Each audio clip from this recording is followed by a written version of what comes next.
नजरें तेरी बदली तो नजारा बदल गया, किश्ती ने बदला रूप तो किनारा बदल गया।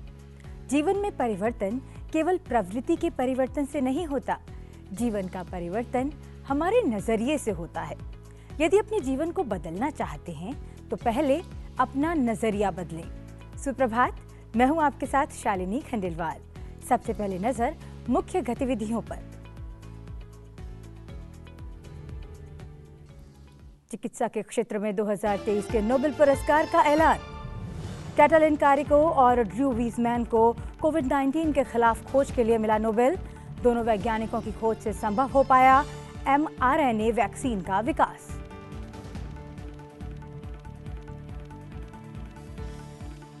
प्रधानमंत्री नरेंद्र मोदी को मिले स्मृति चिन्हों और उपहारों की ई-नीलामी शुरू। 912 आइटम्स बोली के लिए उपलब्ध। बेस प्राइस 700 रुपए से लेकर करीब 65 लाख रुपए तक। नमामि गंगे के हित में लगाई जाएगी नीलामी से मिलने वाली राशि।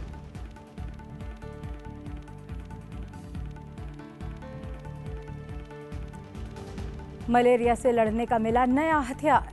दुनिया की दूसरी मलेरिया वैक्सीन को WHO ने दी मंजूरी। सीरम इंस्टीट्यूट ऑफ इंडिया और ऑक्सफोर्ड विश्वविद्यालय ने विकसित किया है वैक्सीन।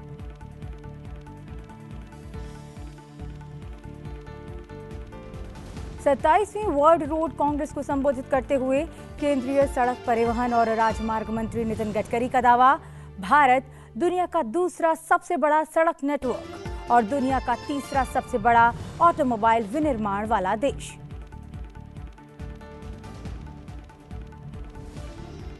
और एशियाई खेलों में भारत 13 स्वर्ण सहित 60 पदकों के साथ चौथे स्थान पर।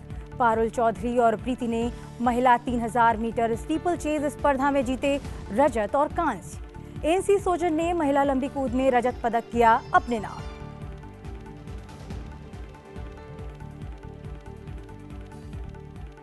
सुप्रभात में अब बात विस्तार से।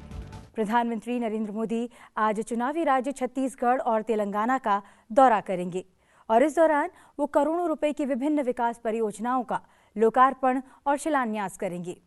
प्रधानमंत्री आज सुबह 11 बजे छत्तीसगढ़ के आदिवासी बहुल जगदलपुर पहुंचेंगे। इस दौरान प्रधानमंत्री छत्तीसगढ़ में 26,000 करोड़ रुपए से अधिक की अनेक विकास परियोजनाओं का शिलान्यास करेंगे। इसमें बस्तर जिले के नगरनार स्थित NMDC स्टील लिमिटेड के इस्पात संयंत्र का लोकार्पण भी शामिल है। इसके अलावा प्रधानमंत्री कुछ रेल परियोजनाओं का लोकार्पण और शिलान्यास भी करेंगे।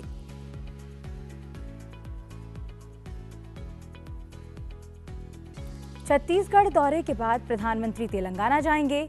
यहां प्रधानमंत्री 8,000 करोड़ रुपए की विभिन्न विकास परियोजनाओं का लोकार्पण और शिलान्यास करेंगे। प्रधानमंत्री NTPC की तेलंगाना सुपर थर्मल पावर परियोजनाओं के 800 मेगावाट संयंत्र के पहले चरण का उद्घाटन भी करेंगे। इसके अलावा प्रधानमंत्री राज्य में मनोहराबाद और सिद्दीपेट को जोड़ने वाली नई रेल लाइन, धर्माबाद, मनोहराबाद और महबूबनगर कुरनूल के बीच विद्युतीकरण सहित कई रेल परियोजनाओं की आधारशिला भी रखेंगे। साथ ही प्रधानमंत्री आयुष्मान भारत स्वास्थ्य अवसंरचना मिशन के चिकित्सा सुविधा के 20 प्रखंडों का शिलान्यास करेंगे।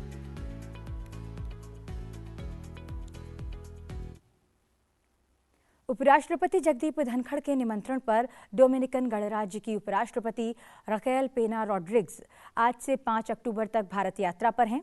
इस वर्ष भारत डोमिनिकन गणराज्य द्विपक्षीय संबंध अपने 25वें वर्ष में प्रवेश कर रहे हैं। इस लिहाज से ये यात्रा महत्वपूर्ण है। आज डोमिनिकन गणराज्य की उपराष्ट्रपति करीब 11:15 बजे राष्ट्रपति भवन में राष्ट्रपति द्रौपदी मुर्मू से मुलाकात करेंगी। शाम को 4:30 बजे वे राजघाट पर महात्मा गांधी को पुष्पांजलि अर्पित करेंगी। इसके बाद उनका विदेश मंत्री डॉक्टर एस जयशंकर से मुलाकात का कार्यक्रम है।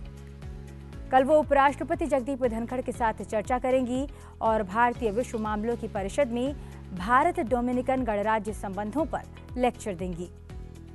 डोमिनिकन गणराज्य के उपराष्ट्रपति की ये पहली भारत यात्रा है।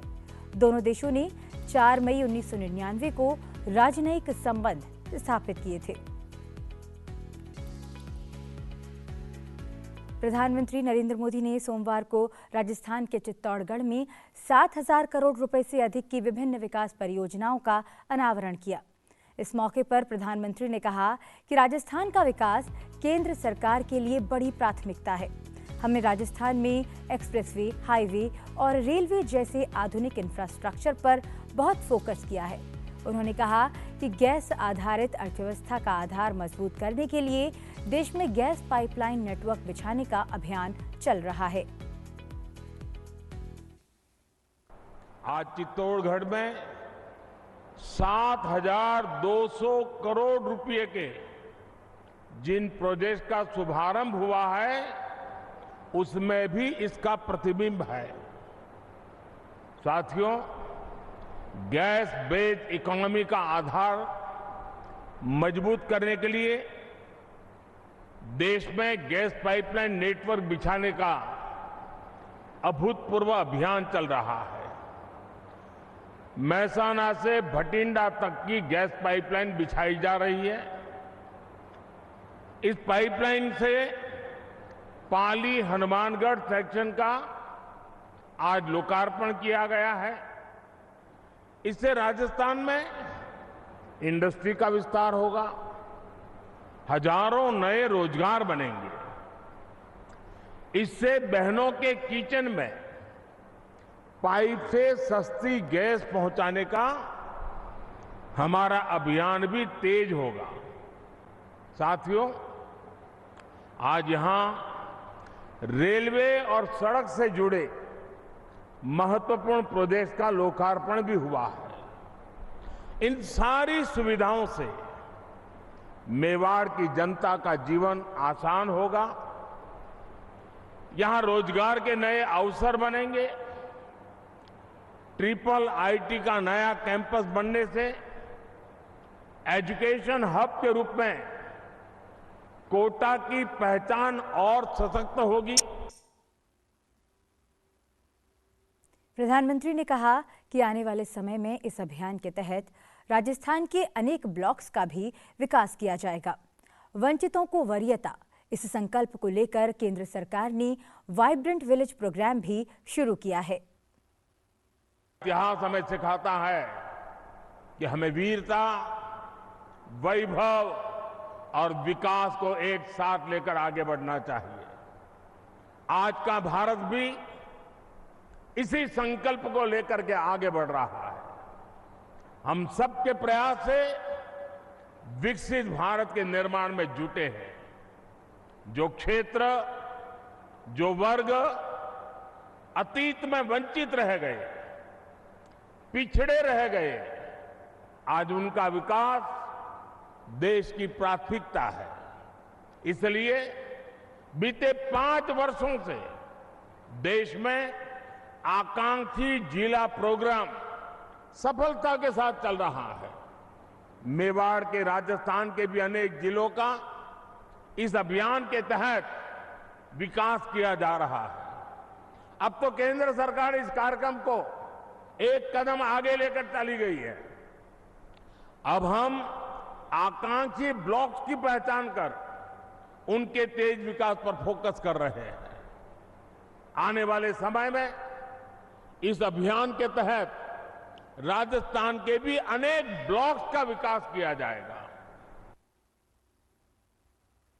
राजस्थान के अलावा प्रधानमंत्री ने मध्य प्रदेश को भी कई विकास परियोजनाओं की सौगात दी। मध्य प्रदेश के ग्वालियर में प्रधानमंत्री नरेंद्र मोदी ने करीब 19,260 करोड़ रुपए की कई विकास पहलों का लोकार्पण और शिलान्यास किया। प्रधानमंत्री ने ग्वालियर से सुमावली के बीच चलने वाली ट्रेन को हरी झंडी दिखाई। इस मौके पर प्रधानमंत्री ने कहा कि बीते वर्षों में हमारी सरकार मध्य प्रदेश को बीमारू राज्य से देश के टॉप 10 राज्यों में लाई है। यहां से हमारा लक्ष्य मध्य प्रदेश को देश के टॉप 3 राज्यों में ले जाने का है। प्रधानमंत्री ने कहा कि आज पूरी दुनिया भारत का गौरवगान कर रही है। आज दुनिया को भारत में अपना भविष्य दिखता है।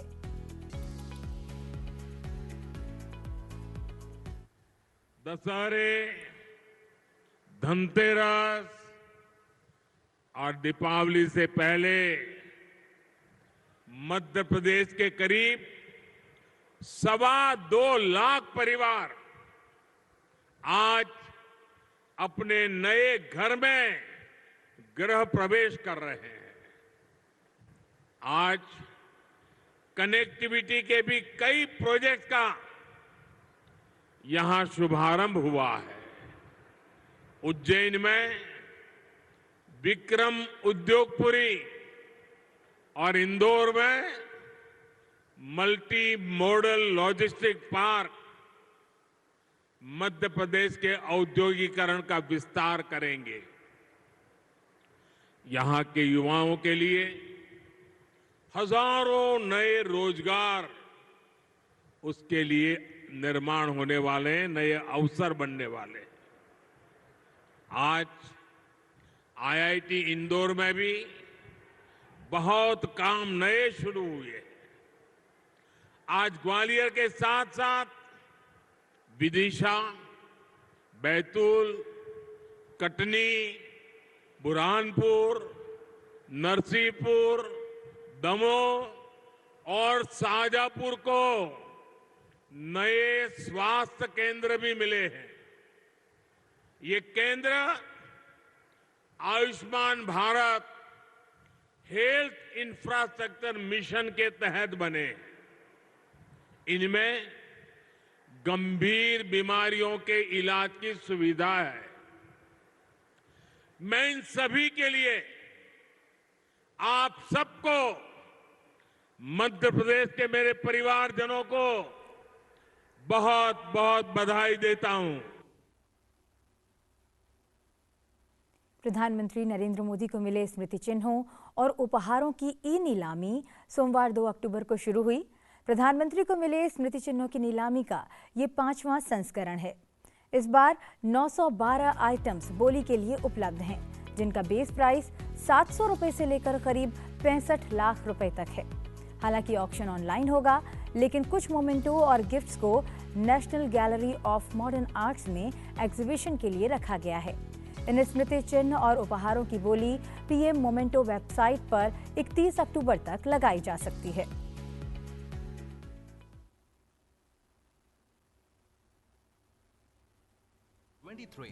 A chance to acquire timeless souvenirs received by Honorable Prime Minister Shri Narendra Modi from all over the country. To bid in the e-auction, log on to pmmementos.gov.in. Between 2nd to 31st October, sales proceeds collected in the e-auction shall be used to clean and purify Mother Ganga under the Namami Gange project. पिछली 4 बार की तरह ही इस बार भी memento की नीलामी से प्राप्त राशि को नमामि गंगे प्रोजेक्ट में लगाया जाएगा।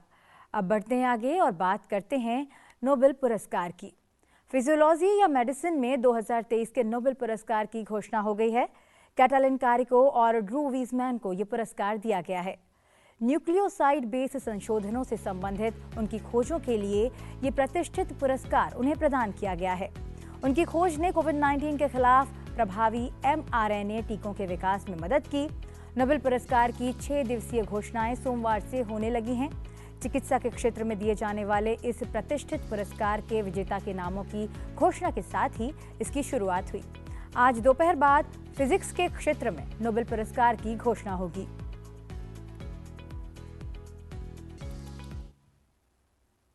दुनिया की दूसरी मलेरिया वैक्सीन को WHO की मंजूरी मिल गई है। ये जानकारी सीरम इंस्टीट्यूट ऑफ इंडिया ने दी है। सीरम इंस्टीट्यूट ऑफ इंडिया ने सोमवार को कहा कि विश्व स्वास्थ्य संगठन ने मलेरिया के टीके को मंजूरी दे दी है, जिससे दुनिया के दूसरे ऐसे टीके के वैश्विक रोल आउट का मार्ग प्रशस्त हो गया है। ये सिफारिश प्री क्लिनिकल और क्लिनिकल परीक्षण डेटा पर आधारित है, जिसने 4 देशों में मौसमी और 12मासी मलेरिया संचरण वाले स्थानों पर अच्छी सुरक्षा और उच्च प्रभावकारिता दिखाई है, जिससे ये बच्चों में मलेरिया की रोकथाम के लिए दुनिया का दूसरा WHO अनुशंसित टीका बन गया है। ऑक्सफोर्ड विश्वविद्यालय और सीरम इंस्टीट्यूट ऑफ इंडिया द्वारा विकसित R21 matrix M malaria vaccine को WHO द्वारा उपयोग के लिए अनुशंसित किया गया है।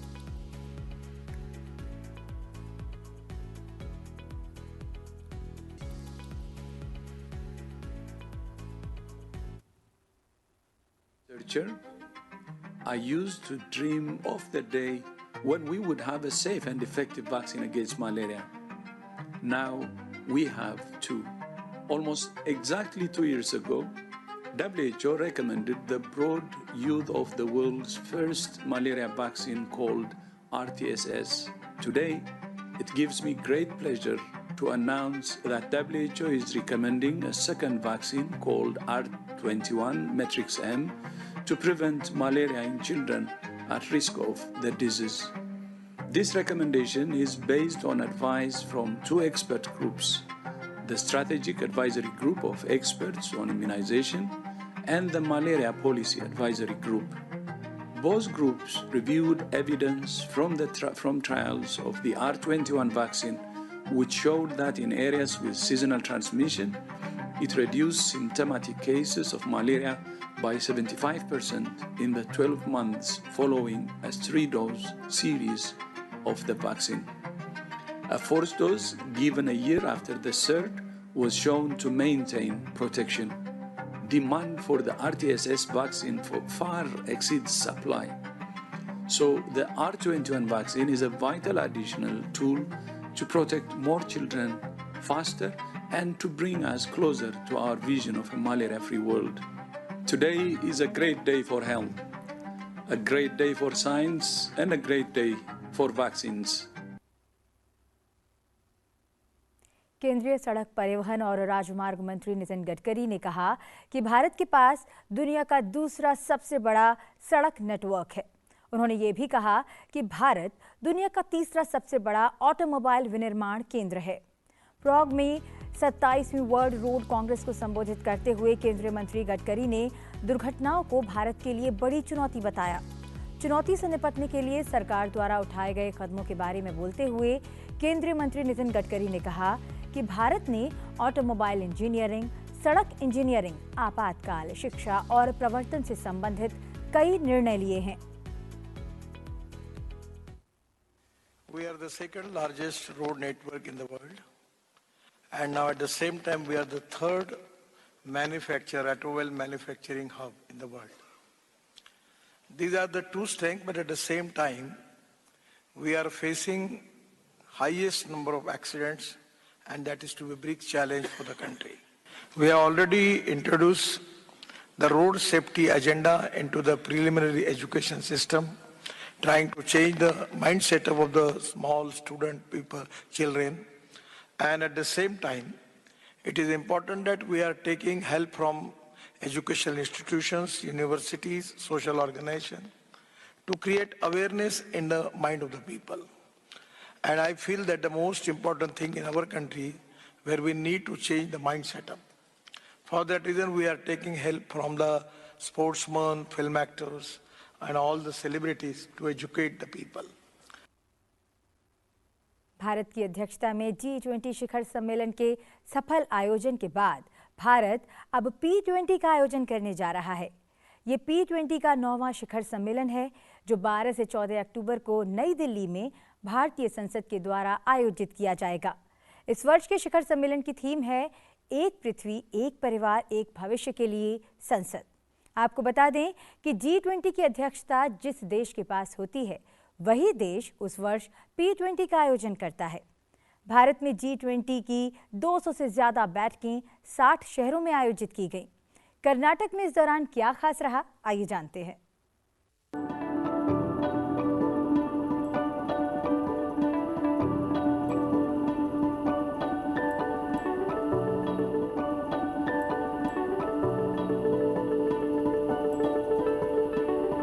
There are disruptions in global supply chains.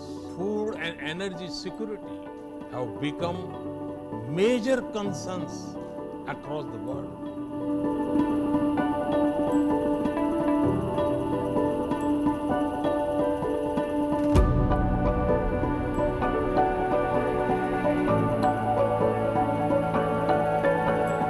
Talk about digital world, we talk about connectivity, AI, blockchain, big data, all the things when we talk about, what is important is security, as Jyoti said.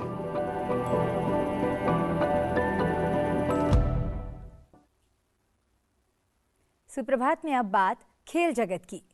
Hangzhou एशियाई खेलों में अब की बार 100 पार का लक्ष्य लेकर उतरे भारतीय दल का कमाल जारी है। सोमवार 2 अक्टूबर को एशियाई खेलों के 9वें दिन भारतीय एथलीटों ने एशियन गेम्स में कुल 7 मेडल जीते। इसी के साथ भारत के पदकों की कुल संख्या 60 हो गई है। भारत की पारुल चौधरी और प्रीति ने एशियन गेम्स की महिला 3000 मीटर स्टीपल चेज स्पर्धा में रजत और कांस्य पदक जीते, जबकि युवा एनसी सोजन ने महिला लंबी कूद में रजत पदक अपने नाम किया। भारत की मिश्रित 4x400 मीटर रिले टीम का कांस्य पदक भी रजत पदक में बदल गया, जब श्रीलंका की टीम को लेन के उल्लंघन के कारण डिस्क्वालीफाई कर दिया गया। श्रीलंका ने स्पर्धा में दूसरा जबकि भारत ने तीसरा स्थान हासिल किया था। भारत ने 9वें दिन कुल 7 मेडल अपने नाम किए। पॉइंट टेबल में भारत 13 गोल्ड, 24 सिल्वर और 23 ब्रॉन्ज के साथ चौथे नंबर पर है।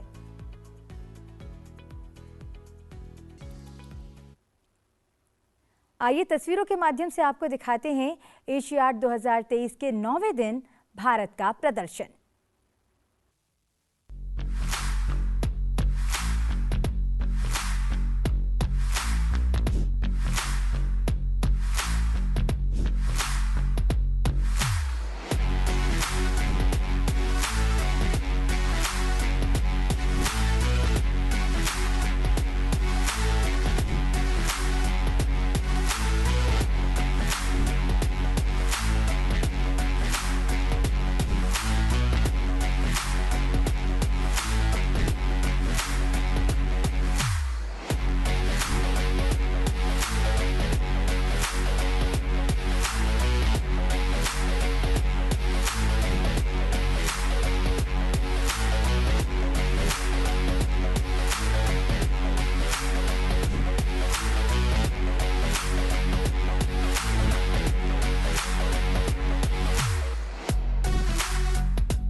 आज एशियाई खेलों के 10वें दिन भारतीय दल का बेहद व्यस्त कार्यक्रम है।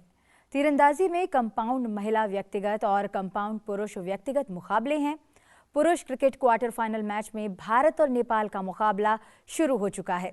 एथलेटिक्स और बैडमिंटन और हॉकी और बॉक्सिंग में भी भारतीय खिलाड़ी दावा पेश करते हुए नजर आएंगे।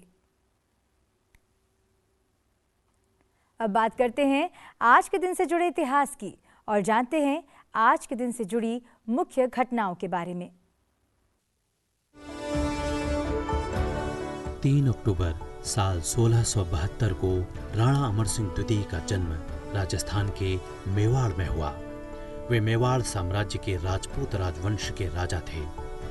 राणा अमर सिंह ने लोगों की स्वतंत्रता और अपनी मातृभूमि की समृद्धि के लिए मुगलों के खिलाफ राजपूताना को एकजुट करने का प्रयास किया। अमर सिंह द्वितीय इतिहास के सबसे बड़े शूरवीरों में से एक महाराणा प्रताप के वंशज थे, जिनका नाम इतिहास में वीरता, शौर्य, त्याग, पराक्रम और दृढ़ प्रण के लिए अमर है। साल 1576 में महाराणा प्रताप के नेतृत्व में लड़े गए ऐतिहासिक हल्दी घाटी युद्ध में उन्होंने अकबर के मुख्य और प्रिय सेनानायकों में से एक बहलोल खान को उसके घोड़े सहित 2 टुकड़ों में छिन्न भिन्न कर दिया। 3 अक्टूबर साल 2010 को भारत ने खेलों के इतिहास में एक नई उपलब्धि हासिल की। भारत ने पहली बार कॉमनवेल्थ गेम्स यानी राष्ट्रमंडल खेलों की मेजबानी की। साल 1930 में कनाडा के हैमिल्टन शहर से शुरू हुए राष्ट्रमंडल खेलों के सफर में यह पहली बार था जब भारत की राजधानी दिल्ली में इन खेलों का भव्य तरीके से आगाज हुआ। इन खेलों में भारत पदक तालिका में 101 पदकों के साथ दूसरे स्थान पर रहा, जबकि ऑस्ट्रेलिया 177 पदकों के साथ पहले स्थान पर था। 3 अक्टूबर साल 1932 को इराक को ब्रिटेन से स्वतंत्रता मिली। यह एशिया में स्थित एक देश है। साल 1958 में हुए एक सैनिक तख्तापलट के कारण यहाँ एक गणतांत्रिक सरकार बनी। इसकी राजधानी बगदाद है। इराक के 6 पड़ोसी देश हैं, जिनमें ईरान, कुवैत, जॉर्डन, सऊदी अरब, सीरिया और तुर्की शामिल हैं। इस देश की आधिकारिक भाषाएं अरबी और कुर्दिश हैं। साल 2006 में इराक के तानाशाह जनरल सद्दाम हुसैन को मानवता के खिलाफ अपराधों के लिए फांसी दी गई थी। भारत की समृद्ध संस्कृति ने देश को सदियों से एकजुट रखा है और इसकी सांस्कृतिक विरासत ने देश को वैश्विक केंद्र में पहुंचाया है। दिल्ली में आयोजित एक भव्य सांस्कृतिक कार्यक्रम में भाग लेने के बाद केंद्रीय गृह मंत्री अमित शाह ने एक्स पर एक पोस्ट में ये बात कही। उन्होंने ये भी कहा कि प्रधानमंत्री नरेंद्र मोदी के अथक प्रयासों के कारण देश के सांस्कृतिक मूल्य मानव जाति को रोशनी दिखा रहे हैं। सुप्रभात में चलते चलते आपको छोड़े जाते हैं संस्कृति महोत्सव के कुछ मनोरम दृश्यों के साथ। मुझे दीजिए आज्ञा, लेकिन आप बने रहिए संसद टीवी के साथ। नमस्कार।